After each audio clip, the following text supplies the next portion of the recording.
সন্তানের জন্য ওষুধ আনতে গিয়ে নিখোঁজ হয়েছিলেন মা। দীর্ঘ 4 দিন পর সেই মায়ের নিথর দেহ উদ্ধার হল হাসপাতালেরই লিফটের নিচ থেকে। কক্সবাজার জেলা সদর হাসপাতালের এই ঘটনাটি কেবল একটি মৃত্যুই নয়, বরং এক ভয়াবহ গাফিলতির প্রতিচ্ছবি।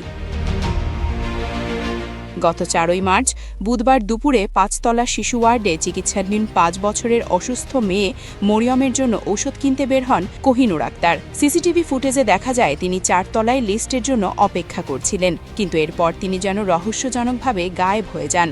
সিসিটিভি বিশ্লেষণ করে বেরিয়ে আসে এক শিউরে ওঠা সত্য।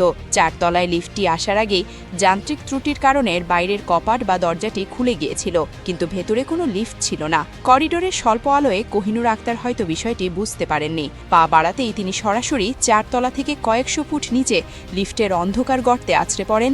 মাথায় ও শরীরে প্রচণ্ড আঘাতে তাৎক্ষণিক মৃত্যু ঘটে তার।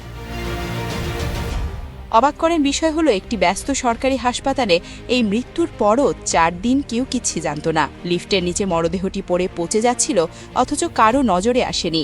শেষ পর্যন্ত শনিবার পচা দুর্গন্ধ ছড়াতে শুরু করলে পরিচ্ছন্নতা কর্মীরা মরদেহটি খুঁজে পায়। এটি হাসপাতালের নিরাপত্তা ও রক্ষণাবেক্ষণের চরম ব্যর্থতা ছাড়া আর কিছুই নয়। সন্তানের ওষুধ আনতে গিয়ে লাশ হয়ে ফেরা কোহিনুরের পরিবারের এখন একটাই দাবি, বিচার।